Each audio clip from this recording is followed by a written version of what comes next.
You're listening to the N2K Space Network.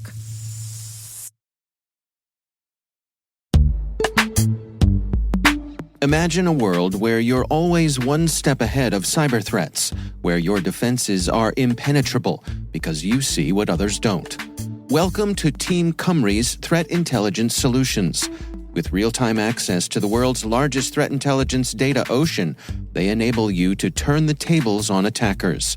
Transform your security from reactive to proactive through accelerated threat hunting and incident response, made possible through automation. Empower your team with visibility and insights to start defending your organization like never before. Team Cymru. Be the hunter, not the hunted. Learn more at team-cymru.com/cyberwire. That's team-cymru.com/cyberwire.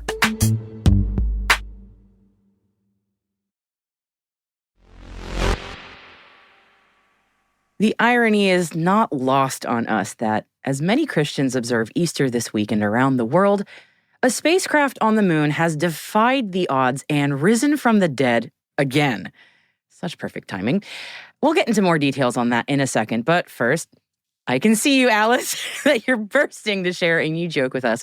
So, as always, I know I'm going to regret this, but go on. What do you got for us, Alice? Well, I had to go Easter themed, didn't I? What do you call an Easter egg from outer space? An Easter egg from outer space. An extraterrestrial. Oh, an extraterrestrial. Okay, that's much better than I thought. I'm not even so sure I said it because I was too excited. Extraterrestrial. Extraterrestrial. I was thinking like eggsteroid, meteor egg. Yeah, it didn't work. All right, extraterrestrial. I like that. That's better than I thought. T-minus 20 seconds to LOS. T-dress. Go for the board. Roger roll. Today is March 29th, 2024. I'm Maria Varmazes. I'm Alice Carruth, and this is T-minus.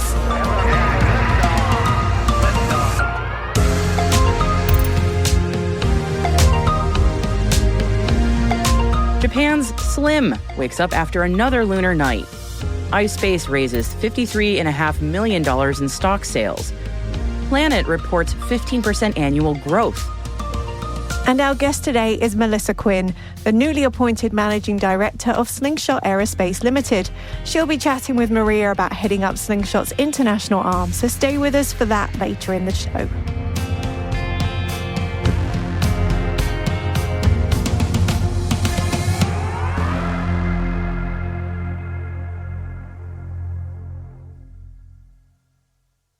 Happy Friday, everybody. Let's dive into our intel briefing.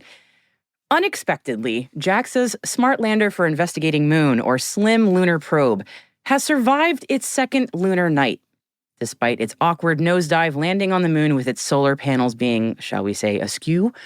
SLIM has surprised just about everybody, including JAXA, it seems, by awakening seemingly from the dead for its third lunar day.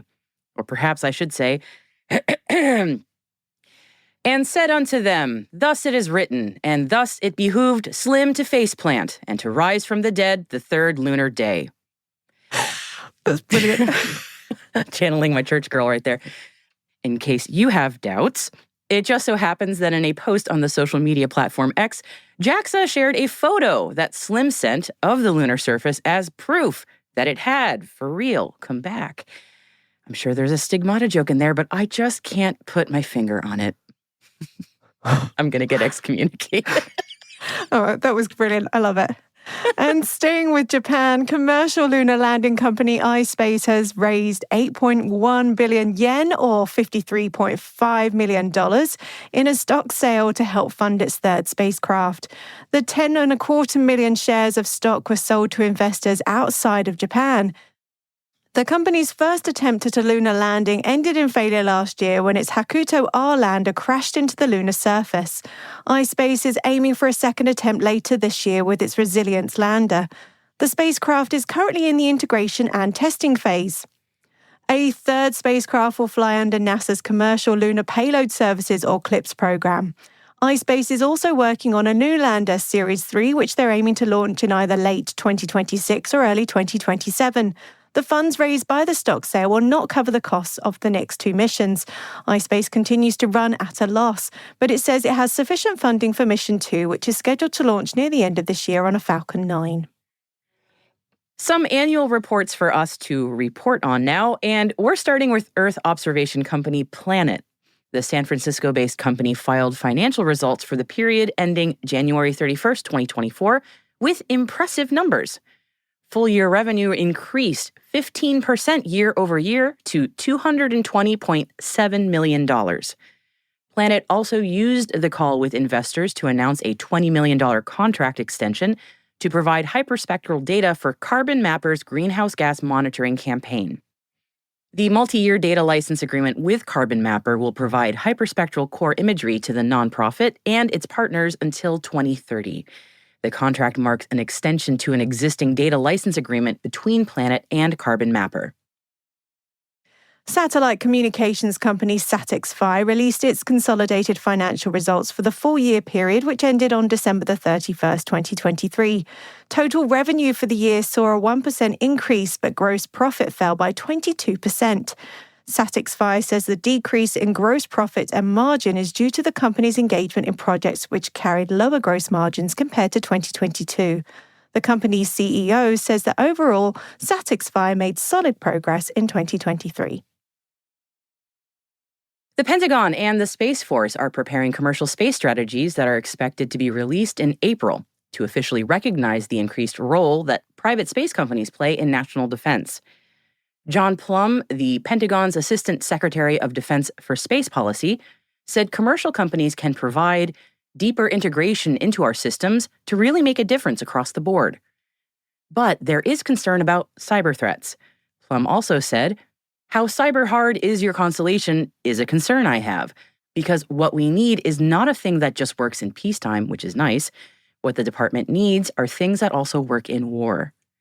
We hear that the commercial strategy may be released at the Space Symposium, and since we're going to be at Space Symposium ourselves, we will be there to cover the news as we get it. Yes, we are. Super excited. We've been waiting with bated breath all this week as well for the Delta IV Heavy rocket, but it seems that the wait is going to last a little bit longer. Thursday's scrub was due to poor weather conditions, namely high winds, and ULA had hoped for a 24-hour turnaround, but alas, it wasn't meant to be. The scrub announcement was followed by a tweet from the United Launch Alliance's CEO, Tori Bruno, stated that pump failed again. Stand by. There is launch attempt availability on Monday at 1:25 p.m. in Florida, according to the Federal Aviation Administration, but it's unknown whether ULA will be ready for that launch window either.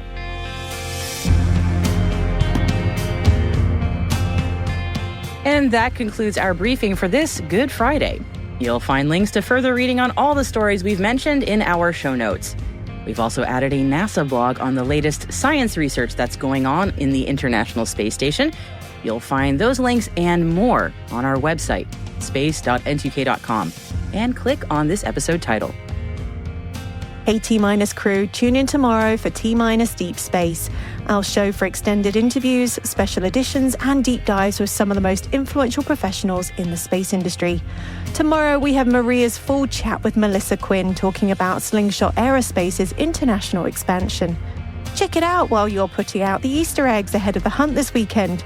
Indulging in too much candy, either from said hunt or from the sales that start on chocolate or by Sunday afternoon, or just generally winding down on your days off. That'll be me as well. You don't want to miss it.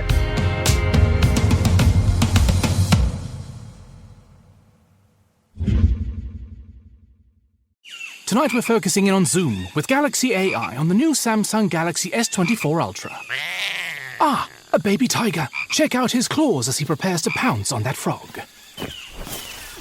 Close one, but not as close as this Zoom. We can literally count the whiskers and... Oh look, Mum's here.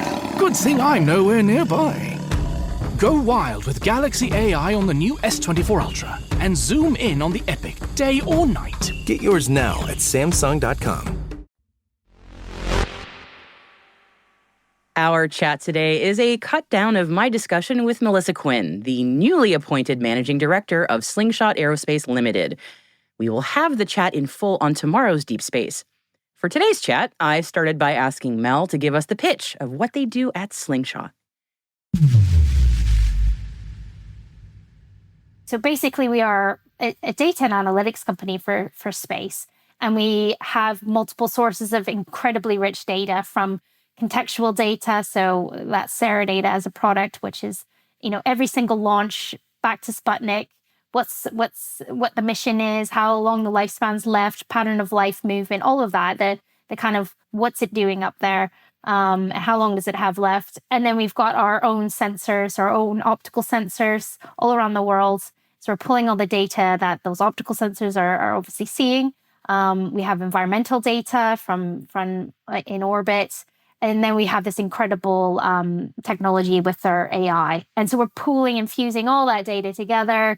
And we're giving those insights and the analytics to our customers so that they can make responsible decisions, whether that's maneuver their spacecraft or to report some suspicious activity. And all of this is to, help avoid collisions in space, help avoid dubious behavior in space, and to keep it sustainable for the future. And yeah, in short, that's what we do.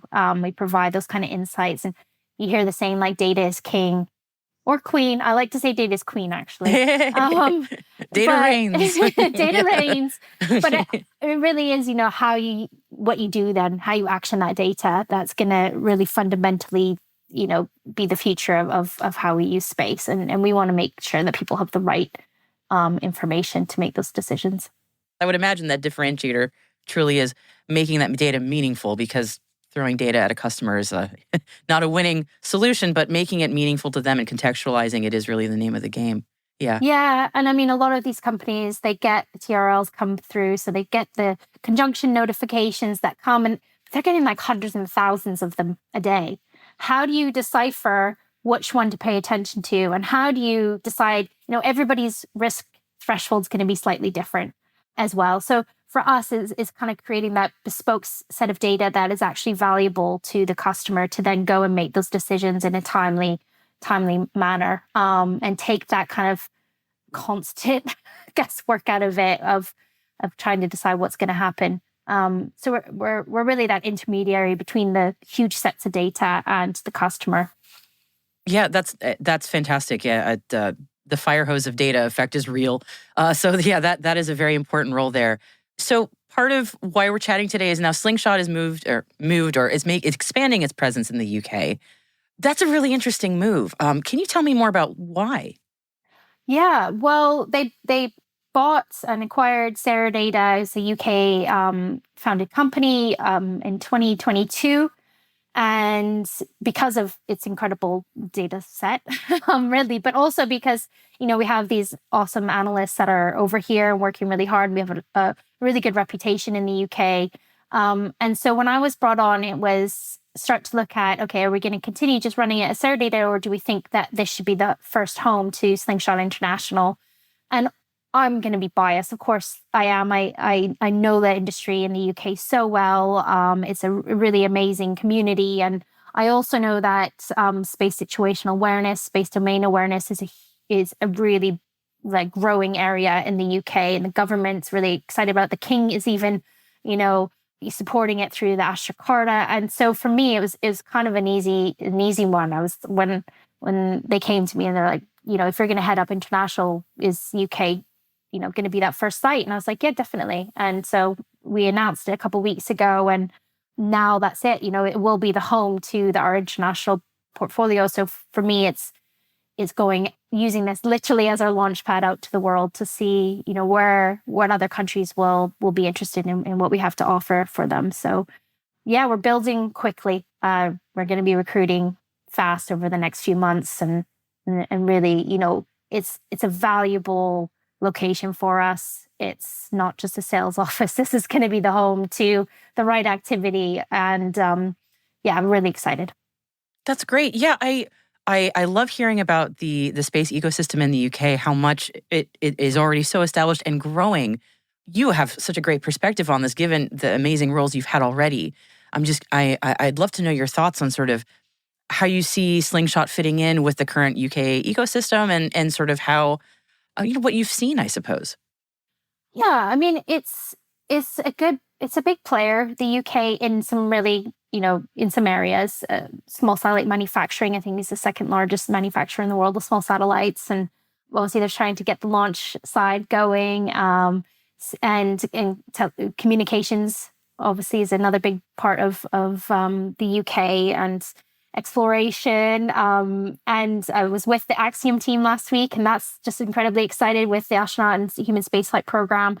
So there's a lot going on over here. And the one area that I think is really exciting is the UK's role as a regulator, as policy and insurance. It's always kind of really, been a heavy hitter in those areas. And that fits really well with where we are with space domain awareness and space sustainability, because it's lacking a lot of that at the minute. And so the UK is already becoming a leader in those areas. And so to align ourselves with that kind of leadership and, trusted kind of leadership as well, as they start to develop some of these legislation and regulations and policy, we want to be part of that, because it will help us, craft our products going forward as well to kind of meet the needs of what might come out the other side. So working alongside over here, and also just, it's a really collaborative and quite friendly community. The space industry in the UK, it's small enough that you kind of know everybody.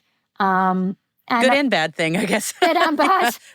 But, I've been able to pull on old colleagues and from different parts of the industry, and we're partnering and working together. And we hosted a roundtable last week at the US Embassy with, all the different types of companies in the UK in this domain. And it was really good. It was challenging, but it was, there's a really big collaborative spirit, US and UK, and that's something that we're really hoping to tap into. Yeah, absolutely. The potential there is incredible. I suppose I should have asked you this question earlier, but you were mentioning something about, as customer needs evolve, and especially now that you are very much in the space situational awareness world, we talked a little bit about how, the deluge of data is, finding what's useful in there is a challenge in and of itself. I'm curious where you see either industry-wide capabilities or maybe focus areas for space situational awareness moving forward. Because certainly getting good data is going to always be a paramount need, and making it make sense. Curious if you see any other opportunity areas coming forward. Yeah, I think, funnily enough, and I still feel like I'm a bit of an outsider to this part of the industry, but one of the things I quickly noticed is just lack of communication between operators. And just very simple, some sort of chat function where they could be like, hey, are you going to move or are you going to move? So I think there's some really base level fundamental things that we can grow opportunities within. And I think communication is definitely one. I talked a little bit about maybe starting to look at some of the regulations and policy, I think is going to be really important. I think creating a common operating picture amongst especially allied nations, what does that look like? How can we grow that opportunity and be part of that? So they're working from the same sheet, the same song sheet, and making their decisions based off of what they're commonly seeing.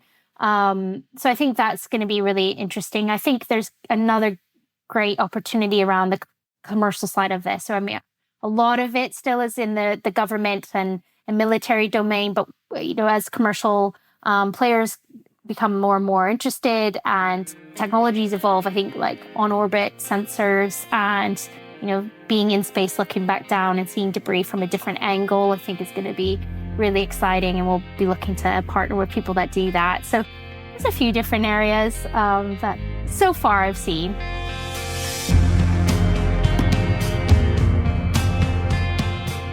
And we will have more from Melissa on tomorrow's Deep Space.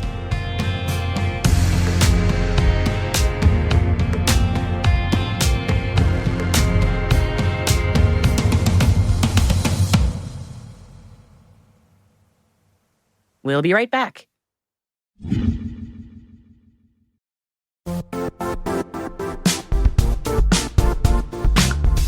And now, a word from our sponsor, Zscaler, the leader in cloud security. Cyber attackers are using AI in creative ways to compromise users and breach organizations. In a security landscape where you must fight AI with AI, the best AI protection comes from having the best data. Zscaler has extended its zero-trust architecture with powerful AI engines that are trained and tuned by 500 trillion daily signals. Learn more about Zscaler Zero Trust Plus AI to prevent ransomware and AI attacks. Experience your world secured. Visit zscaler.com/zerotrustai.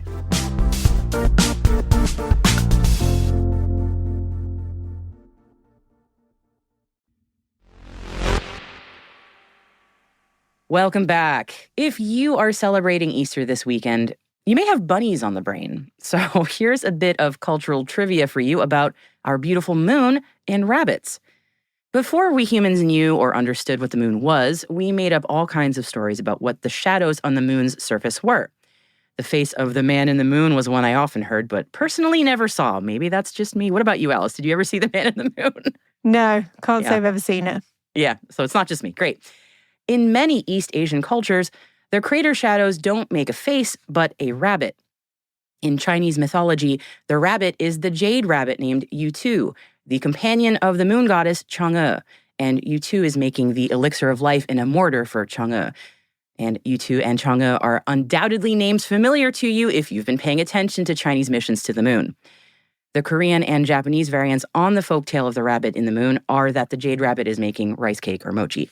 And variants of the jade rabbit in the moon tale exist throughout many cultures in East and South Asia and have often been entwined with Buddhist beliefs over time. Variants of a Buddhist Jataka tale say that a selfless rabbit sacrificed itself to feed a hungry old man, but that old man was actually a divine being in disguise. And as a reward for the rabbit's sacrifice, he put the rabbit's image on the moon. So there you go, something to think on this weekend. Use it as you will to impress the space-obsessed kiddos in your life as they gnaw on a chocolate bunny on Sunday. I never knew any of that. Thank you for sharing.